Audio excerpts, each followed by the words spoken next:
Is it social distancing or physical distancing? I leave it to you to decide. But we at IIEBM will continue to bring to you some really good content from the industry that will help you not just today, but forever. And one good news, Pune witnessed its first monsoon showers yesterday. The weather is expected to be at its best, and Pune looks beautiful as always in rains. Good morning, everybody. This is Mridul Nagpal from the class of 2004-2006, bringing to you yet another insightful session. I am pleased to introduce Ms. Anupriya Nayyar, a Mumbaikar, a passionate businesswoman, and a loving and caring mother. Anu, you might want to say hello to our audience. Hello, 21st batch. I'm so happy to be with you guys. All right, shall we begin? Yes, indeed. Thank you. Anupriya is currently a business partner at Stallion Barware that designs and manufactures unbreakable drinkware and tableware. Stallion Barware is a brand for unbreakable people, unbreakable lives, and unbreakable homes. She is also seen as the content lead and panelist on national level business events for All India Management Association, NASSCOM, National HRD Network, Society of Human Resource Managers, Malaysian Palm Oil Council, etc., etc., etc. She brings along an interesting blend of consulting and the creative writing world. Having worked with key organizations like McKinsey, Deloitte Consulting in the past, she is now a screenwriter scripting food, travel, and lifestyle shows for leading television channels. She also possesses a deep love for horses and founded a horse riding club in Gurgaon.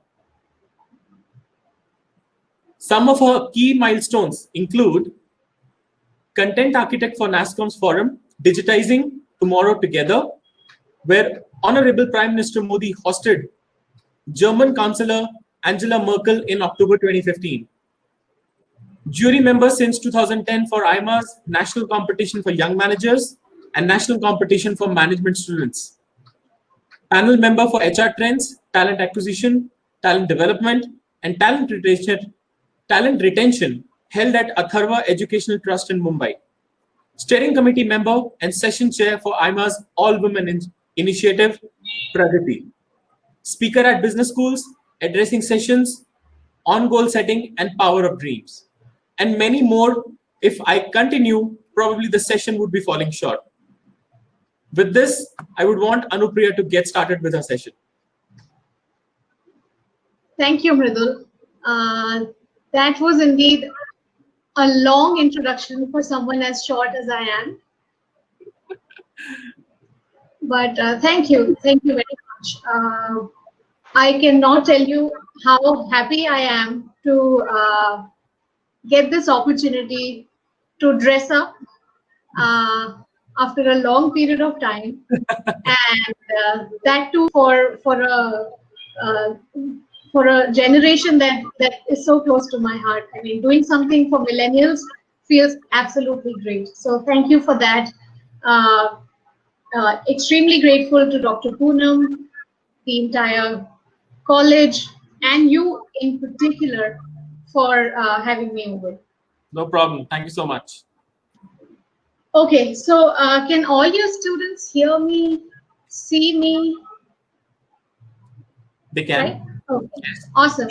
So guys, I also want to extend a thank you to you for having me over and making me realize that it is Saturday the 13th today. Lately, we've all lost track of time, date, month, and it takes a little effort to actually shake ourselves up from this routine that has built, where sometimes we wake up late, we feel like not doing anything, we hear updates which aren't so happy, and still to stay put and go on about our goals. I can totally relate how overwhelming it feels. I would really like to share with all of you that I'm just as overwhelmed as any of you must have felt. And so I thought of starting today's session on a happy note. And that's why you'll see that there's a theme across all the slides that will come in front of you. And that is to showcase small little things that have made me happy in the journey that I have had in the last 15 years. And I'll share small instances and the nuggets that I can share from my life, from having started my career, after graduating from Delhi to reaching the city that is the most talked about city as of now in the world. Okay, so here's a little about myself. My name is Anupriya Nayyar, and I come from a small town called Haridwar. It's a city that is very close to my heart. It's a city that has given me a lot that I am today. Uh, when I was 17 years old, I stepped out from my town and got admissions in University of Delhi. I studied at Delhi School of Arts and Commerce, and I was a commerce graduate. And let me tell you, I was so naive at that time. I used to feel I fall short of words to conduct a full conversation with somebody. I used to feel that I'm from a small town and here I am in this big world of a big city and a big university where every other person is better than me.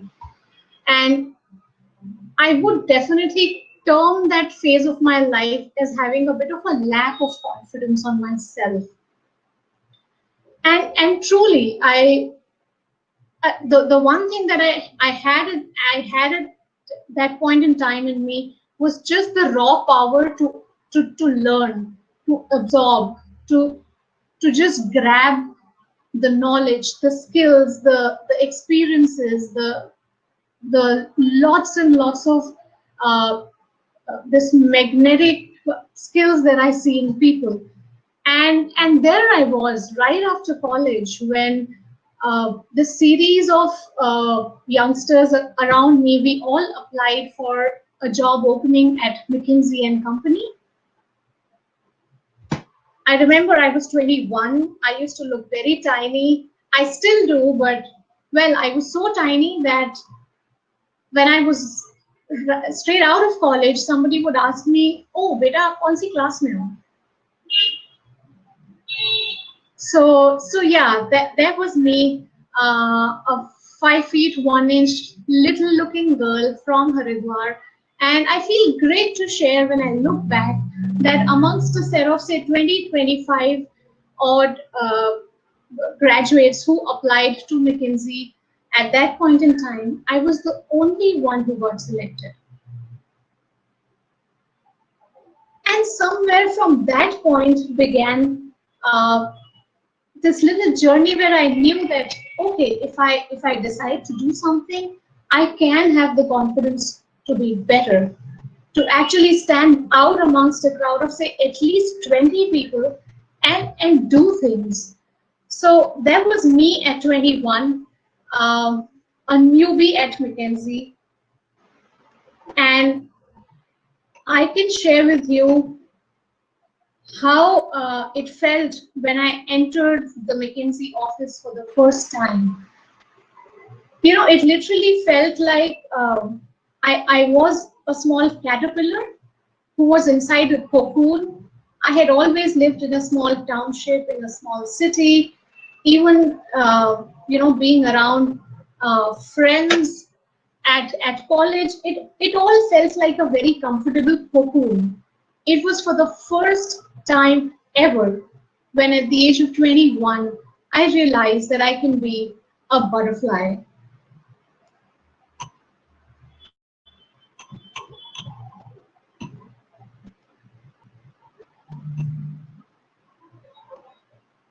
And as I look back to that time, I realized there were two things that I possessed at that time.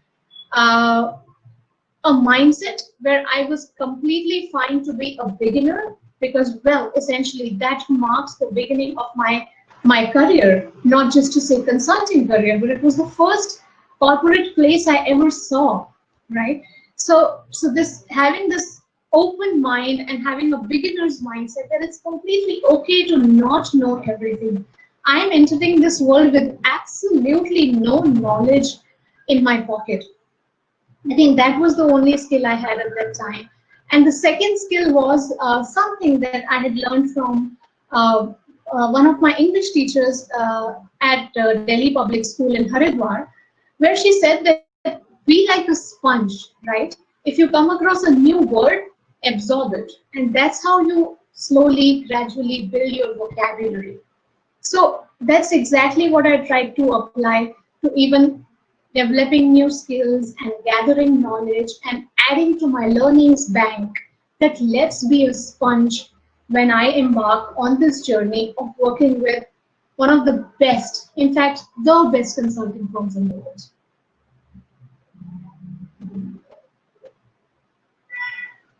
All right, cut to me at 24. So what was I doing 3 years later?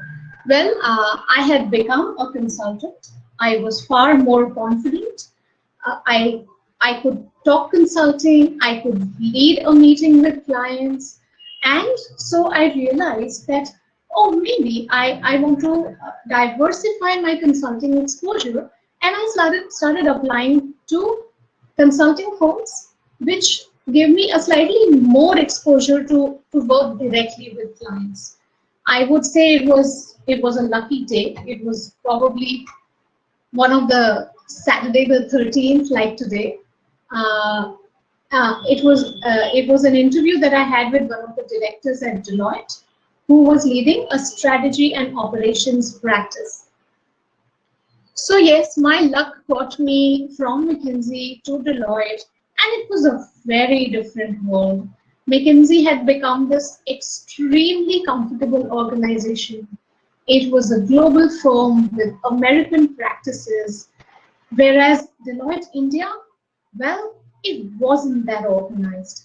So yes, that move did push me out of my comfort zone, but it definitely proved to be a learning experience which only kept adding to the sponge that I had become, that I want to learn. I want to know how people conduct meetings. I want to learn how people solve problems. I want to learn how to be the best that I can be at the age of 24.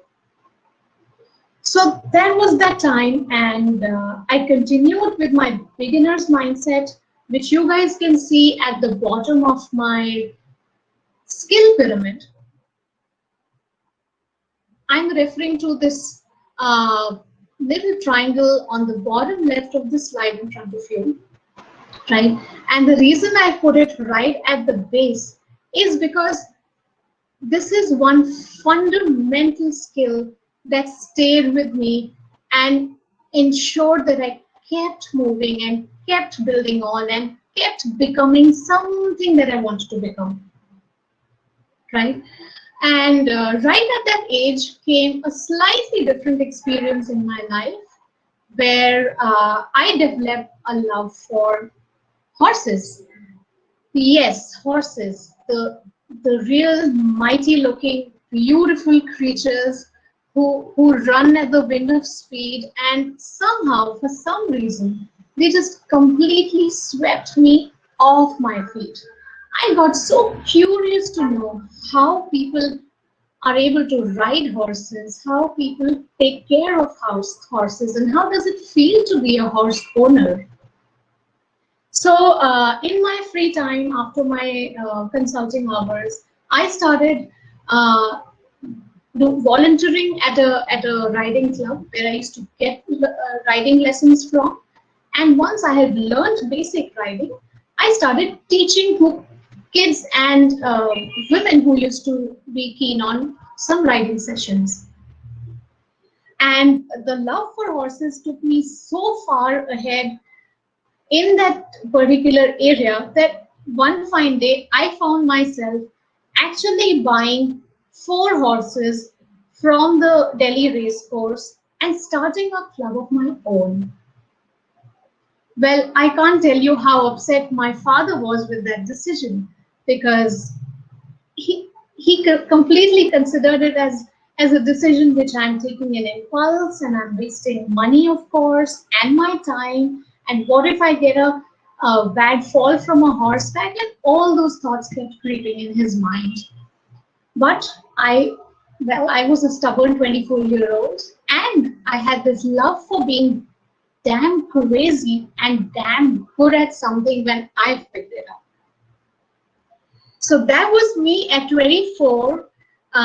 Yes, a full-time strategy consultant at Deloitte, and also a horse rider in my free time.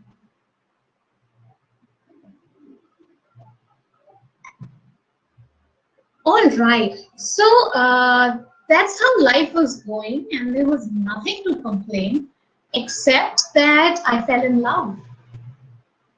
So yes, I fell in love with this guy from Mumbai, and he was actually my senior in McKinsey, and we were dating. We kept in touch, and we were at that age in my life, when in our lives, when it was time to decide if we like each other enough to be life partners.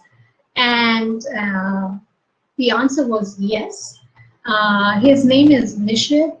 He's now my husband and my partner, yes, in business and in life. And so yes, at around 27, I was a consultant, and I was looking forward to shifting base from the Deloitte days in Delhi, stepping into the Deloitte days in Mumbai. Okay, and I want to say something which I actually also had in the last slide. So working in consulting actually feels like working with the sharpest set of people in the world, right? Because there are people who are really good with numbers. There are people who are really structured. They can talk strategy frameworks. They can actually come up with a beautiful looking presentation. They can win business from our clients. So there's an air of being extremely impressive about those people, right? So yeah, consulting was actually becoming this way of working with the best people I can come across, and also knowing that this is one space where I'm really enjoying, and being exposed to the best learnings that I can get. Okay, back to how and what was I doing when I was 27. So as I said, Nishit and I got married. We shifted to Mumbai, which was his base, because he's a Gujarati. He's born, brought up here, and I had no complaints shifting to Mumbai. I mean, well, the city is so dramatic. I think as a child, I must have sometime dreamt about being in Mumbai, and it felt like that dream got granted. So after coming to Mumbai, I also realized that, man, this city stands for such a lot of creativity. I mean, Bollywood is here, all the music lovers are here. There is so much of art and culture and creativity going on in the city. And you know, that whole mindset that I had about, well, I want to learn something new and I want to be a sponge, that crazy streak in me put this thought in my mind that I want to try to be a television screenwriter. Okay, and I remember one afternoon, one of my colleagues and I, we were driving back from work, and I told him that, you know what, I really love going through the scrolls of credits that come after we watch a television show, and I really appreciate the people who are screenwriters and cinematographers, and when their name appears as credits, it feels great. I wonder what it takes to be a screenplay writer. And he asked me this question, hey, do you know how a screenplay looks like? Have you ever seen one or written one? And my answer was no. But I told him that I'll figure out and I'll have an answer for this question real soon. And that evening got me into doing some homework and actually going online and registering for a screenwriting workshop. Yes, I knew I was up for some uncharted territory, but well, I thought it will be an interesting thing to do on Saturdays and Sundays after my consulting hours are over. And there I was after 8 to 10 weeks of a small little screenwriting workshop by my side, all set to step into the creative writing world. Well, I would say it isn't easy to get the first show to write as much as it gets easier for you to get the second and the third and the fourth show. But to get that first breakthrough to write a television show, I won't call that easy.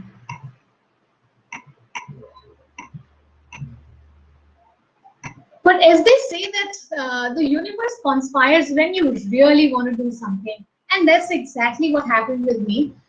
There was this guy called Ronak in the same course that I attended. And he was a producer at Zoom TV, the Times channel Zoom, which stands for Bollywood, lifestyle, all the masala kind of shows that they make. And because he had seen me write a little bit at the workshop itself, he said, well, I would really like if you give a shot to one of the shows that I'm producing. I remember it was a travel show based in Singapore. I remember that he said that, well, you will not be going to Singapore, you will be scripting it while sitting in Mumbai, but are you up for it? And well, something in me told me that it is crazy enough for it to qualify to give it a shot. And I said, well, what is the worst that can happen? That maybe I'll write something that will not work, and I'll go back to the consulting world realizing that writing is not for me. It just so happens that became one of the highest TRP grosses for that particular month at Zoom.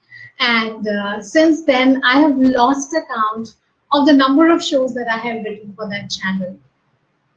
So yes, me at 27 was this one crazy person who had the beginner's mindset. I made this new beginning of the creative writing world from scratch, but also I was open to trying something new while still keeping one stable track of my career steady.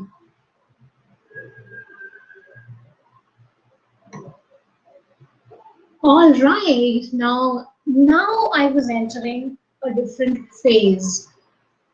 So 2-3 years later, I was about to make another new beginning. Yes, I had left Deloitte by then. It happened right after Nishit and I got married, and I realized I need some time to, collect my thoughts on how to manage a career and give time to the family as well. And also by then, with God's grace, the writing part had picked up really well. I had already been a part of a very prestigious project where I got an opportunity to write Muhammad Rafi Sahab's official biography with his son, Shahid Rafi.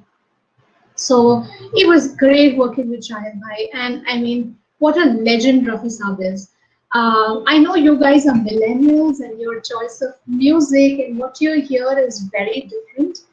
But yes, Rafi Saab is a name who needs no introduction. So yes, me at 30 was this one person who was clearly enjoying the creative writing world and trying out all the little different possibilities that came my way. Did I have the beginner's mindset at that time? Yes. Was I applying the learnings that I had gathered over a period of time? Yes, which are two things that you can also see on the skill pyramid on the slide. Was I crazy enough? Yes, crazy as always. And was I good? Well, I think so. Maybe that's the reason all these little opportunities were coming my way. Um, was I trying something new? Yes. I want to pause and spend some time here. And when I look back at that time, I feel blessed to have identified this one realization that I am not equal to my work, right? It's very easy for us to sometimes only feel that, oh, you know what? I'm a management person. Oh, you know what? I'm a consultant. We all tend to classify ourselves in these stereotypes, and if you step back a little, you'll realize that just classifying ourselves as the work we do is probably like going back from being a butterfly to a caterpillar, right? We are so much more. Every person we meet makes us who we are. Everything that we do after our office hours are over makes us what we are. So you know that realization is something that is something that gave me the confidence that while I've left my consulting career, I've taken a pause. I could go back to it as well, but I am not as equal to my work, right? I have all these opportunities at my hand, and I have tried to give my best to each one of them, right? And right at that time, I was 30. Nishit had turned 31, and he was working on this business, which essentially revolved around creating unbreakable drinkware from different polymers and materials.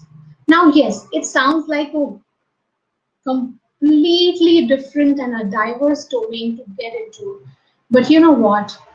Something in me told Nishit and gave him the confidence that I would be a great business partner and I would be able to learn the tricks of this new trade also. Because well, that's what I had done in the past. I had figured out a new space and try to make it my own space. And that's what he and I did at Stalin Barber when both of us were 30 something. That let's make a little universe around us, which is called Stalin Barber. Let's gradually make people a part of this universe. Let's gradually expand the presence of this universe and do something great. So that's how our current company, Stallion Barware, was formed. And as much as I would call myself an entrepreneur, I would rather choose the word a beginner because that's what I was. I was making a new beginning and it was all over again, a clean slate in front of me.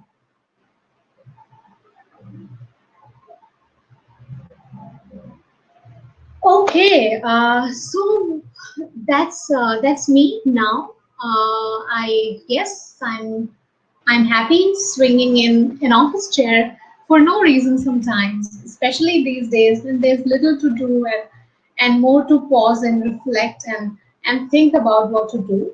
But yes, that's me. Oh yes, also while the last slide spoke about me at 30, with this slide, I'm not revealing my age to you guys.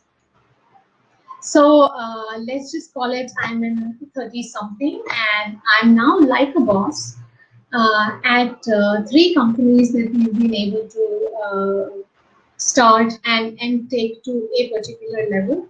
One being our first baby, Stallion Barber, as I spoke about. It feels great that we have some of the best clients in India and globally to work with, and people recognize that the products we make, because they are made in India proudly, and they're a good quality, people come back to us and appreciate our work, and it feels extremely humbling. Harvest with Love is a fairly new brand, which makes sustainable tableware. It's a new thing that you can call it my laptop project, and I'm in the process of putting it out together, and you can check it out on Instagram.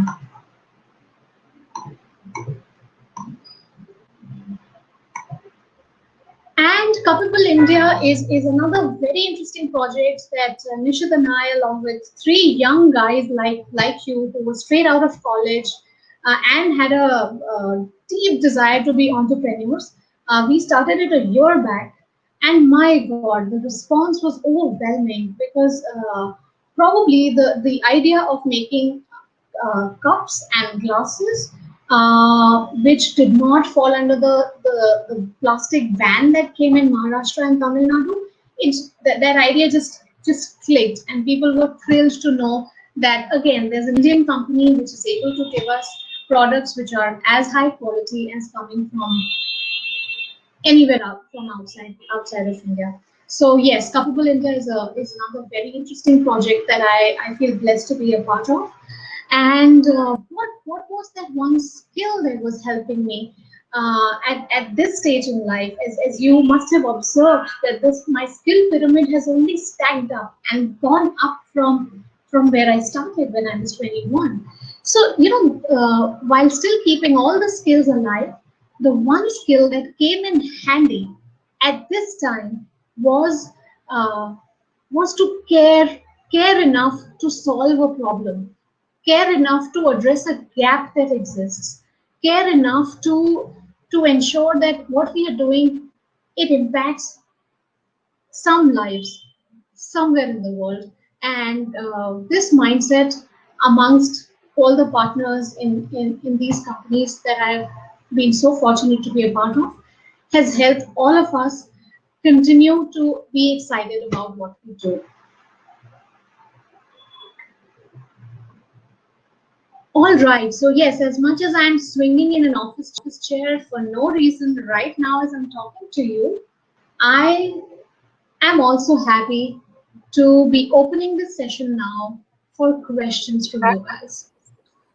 Anu, I had always thought that I had known you enough, but your happiness slides are giving me a message today that we need to interact more, to know more. I'm glad. Thank you. All right. So we already have questions coming in. So we'll begin with questions. If you're okay, you want to have a sip of water or something? No, I'm good. All right. Okay. So Anu, on your very first slide, you showed a small pyramid which talked about skills. Yes. Very unique way of expressing skills, right? So what are these skills, and how do you identify a skill in yourself? Okay, great question, Mridul. I think if we go by the Oxford Dictionary definition, then a skill is something which is your ability to do something well, right? If I look at myself and how I have approached skills in the past, I would say a skill is something that looks difficult enough until you master it. Mm-hmm. So when if you get those butterflies in your stomach before starting it and before even giving it a shot, then you know you're up to something interesting. And after you've done it consistently for a few hours and days and weeks and months, and if you can look back and smile that you were getting butterflies about it while it's so simple and interesting to do, I think you've developed a skill by that time. Right. So somebody asked a question that, how do we even identify one when it's needed? And the second part of the question would be that research says that it takes about 66 days to develop a new skill. How much time would it take to identify a skill? So, okay, I'll first take the first part, which also is the most interesting and a difficult one, I would say. It doesn't come in easy, especially in times like today when there are so many opportunities out there. But I would encourage every individual, every 20, 21-year-old to actually go back to the things that they used to like doing in childhood. Mm-hmm. Right? If playing a guitar used to take you to a different world, by all means pick it up and develop it. Right? Mm-hmm. Nobody says that you can only learn a guitar when you're 30. Right? I think I got pulled to horses because as a child I used to really love admiring horse pictures. I used to love just looking at running horses. It's like how a teenager boy goes through pictures of different cars, of Ferraris and Lamborghini and all of those, right? I remember in my teenage, I was always intrigued by horses. So yeah, maybe that little childhood love sparkled with this little opportunity of having a horse riding club close by, kind of gave me the push to move forward, and that's how things keep adding up. If you so wish to figure out a skill, I think things just start building around, and an ecosystem is there for you to take it forward. So basically, it's who you are as a person, that God has created you as an individual soul. You as a person should be able to identify what are your likes and dislikes, and what is it that you want to pursue in order to have a good career. Absolutely. I mean, leaving this question to any counselor or any teacher or any mentor, I feel is unfair. This answer can only and only come from that individual. Yes, people like you and I who've been there and we have a little journey to talk about, we can always give them a nudge, right? We can always talk to them and ask them the right questions, right? But we can't answer it for anyone. All right. Um, you narrated your journey from McKinsey to Delhi Deloitte, and then to horse riding, learning new skills. So you narrated that very beautifully.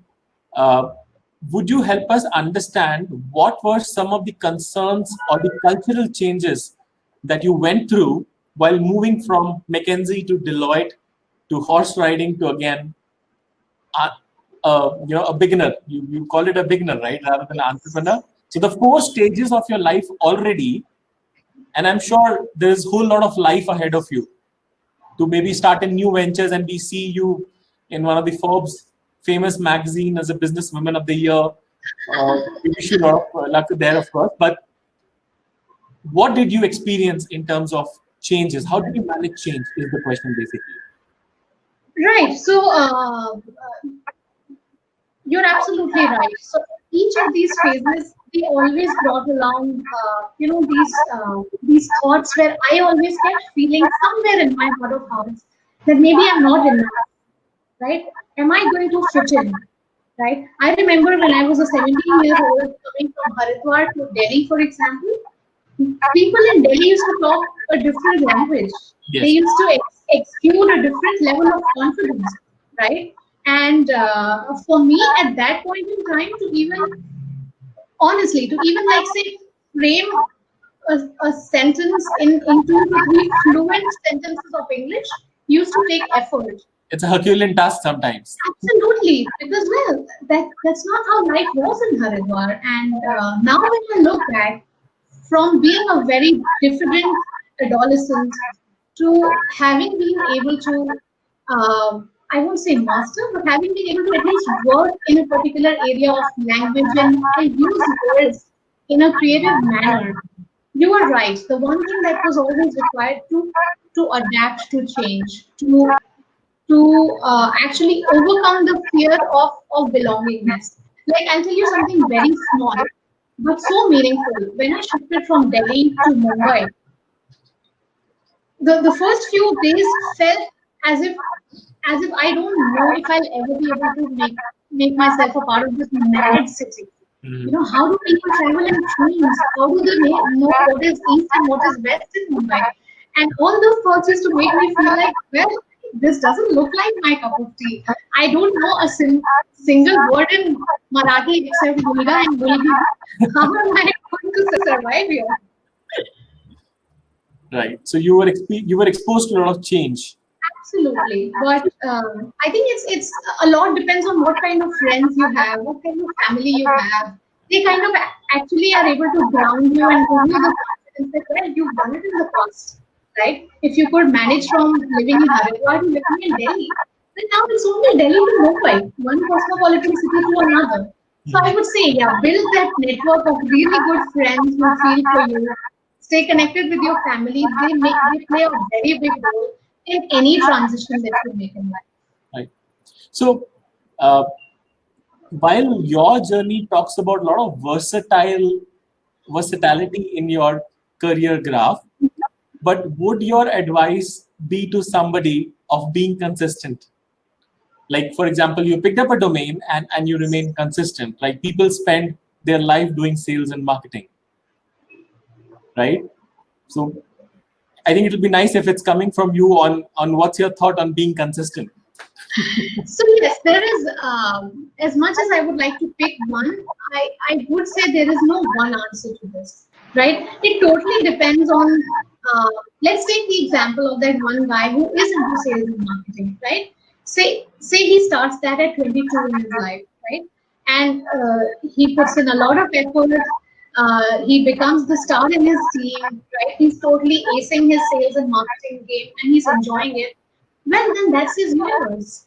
Then he's enjoying it, then he's loving what he's doing, and there's absolutely no thought that takes him to another separate world that gives him happiness, right? So as long as he's engaged and he's happy, even that's a very beautiful universe to belong to. Were there disappointments in the career journey and growth? Were there disappointments and failures? Oh yes, big time. I mean, if you ask me where are the horses, they're not with me. Oh, your heart So, is sorry? not with you.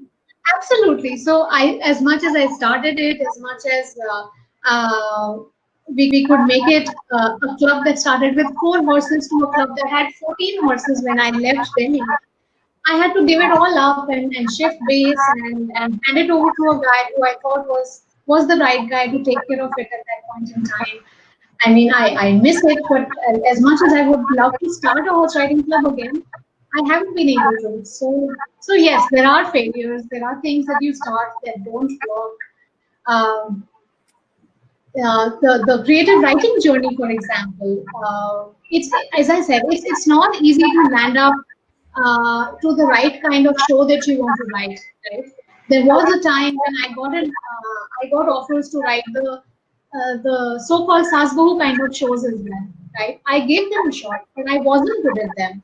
Right? Because the genre that comes more naturally to the writer in me is more lifestyle and food and travel.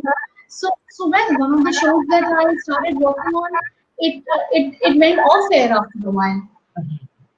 So there are all these jerks that come in, and I think it only makes you come back and sit with a little notebook and write down why it didn't work, where did I go wrong, what do I need to do, and where can I pick myself up again, get on the horseback and start trotting. Absolutely. Well said.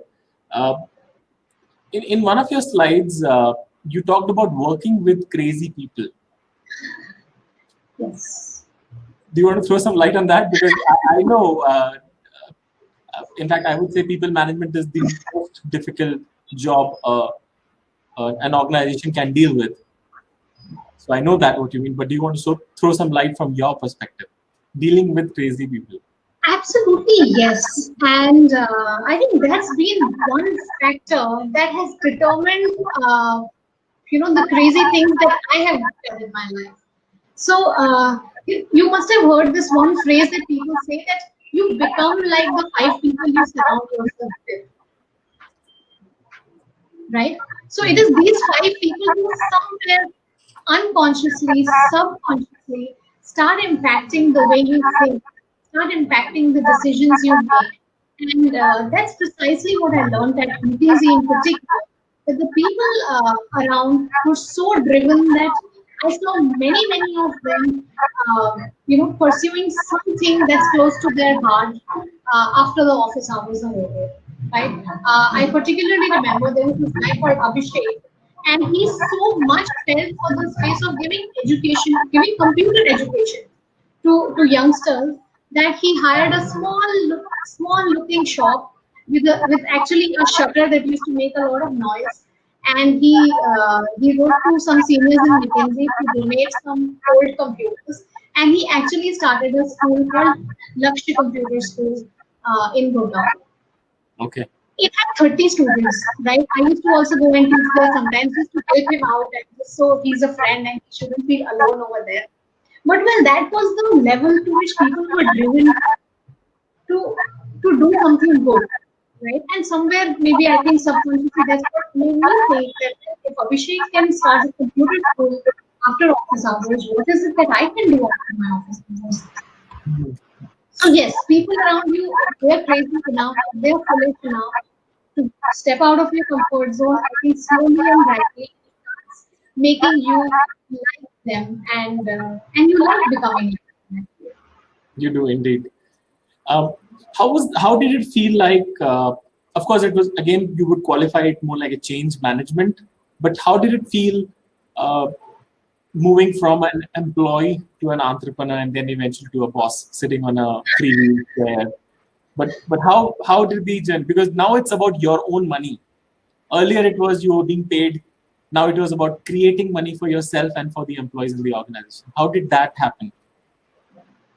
Oh yes, so as you said, it was a big change, and every change is extremely difficult. I mean, both these organizations, because they were so big, they were essentially very comfortable also. From small things like always having a team outing at the end of the week to always having, say, office supplies figured out, and somebody would take care of things for you. Somebody would book your travel tickets, right? Somebody would set up the meetings for you. So from that kind of life uh, to come, I won't say down, but to come to a level where you're again a beginner, as I said, right? Now there are times when you're the boss, but there are times when you're the cleaner in the office, you are the travel desk, you are the person who answers the customer care inquiries without letting people know that the boss himself or herself is answering customer questions. It does feel extremely different and difficult. But at such times, I think what motivates you is those small wins that you keep creating along the way, right? I remember the first time when, after a lot of effort, Nishit and I could crack this one order for a particular shape of wine glasses from this French brand called Moet. Mhm. He and I literally opened a bottle of champagne that evening and celebrated that win. Oh, wow. So, That would have been very mesmerizing for sure. so yeah, I mean it's difficult. You're right, and there are no shortcuts there. I mean you have to go through that change. You have to go through those disappointments and difficulties. But that feeling that this is whatever said and done, this is my own space and my own universe. I think it pretty much matches up to the to what you've just left and gotten yourself into. Certainly. Uh, what would be your final closing comments to our students or the budding managers who aspire to come down to IIEBM and get started in a new journey? Right. So my final comments would be, guys, to be happy first of all. Yeah, don't always have this, this sort of a tense look on your face and up your minds that, oh God, it's 2020 and what's wrong with this year, and I don't know what's going to happen when I graduate because things outside have gotten wrong. If things have gotten wrong, they've gotten wrong for everybody. The world has slowed down right now, right? So have faith in your own abilities, right? And stay honest to who you are. This college is spending a lot of time and resources to make you what you guys are becoming as management graduates. Don't lose faith, right? I mean, look at this guy sitting in front of you from the 2004 2006 batch. What an inspiring manager he is. And I'm not sure if all of you know. Uh, I interacted with Mridul when he was participating in this national level competition at All India Management Institute, and he was one of the participants who had gotten through, the initial rounds, and we literally identified him as the new manager, as the most promising young manager of that time. I mean, that's the potential that people from your college have. So have faith and stay happy. Thank you so much. And I know you're very generous when it comes to me. So thank you Oh, so no, much. no. There's one last question that I still see coming on the window, and then we move towards closure. How did you continue to be so creative with your work, for sure, and probably with your passion as well during these lockdown situations? Wow. It is difficult, especially having a 2-year-old around who is always vying for attention. But somewhere I feel I like, locking myself in a room sometimes and doing something which I haven't done for a long time. It could be just picking up a book and reading. One of the recent books that I'm reading, for instance, is Michelle Obama's Becoming. So that gave me a lot of ideas. That led me to also start the one initiative I spoke about, Harvest with Love. So yeah, grab a happy little corner in your house. I typically sit in my daughter's nursery because it has a lot of toys and colors around, and it kind of peps me up and keeps me creative.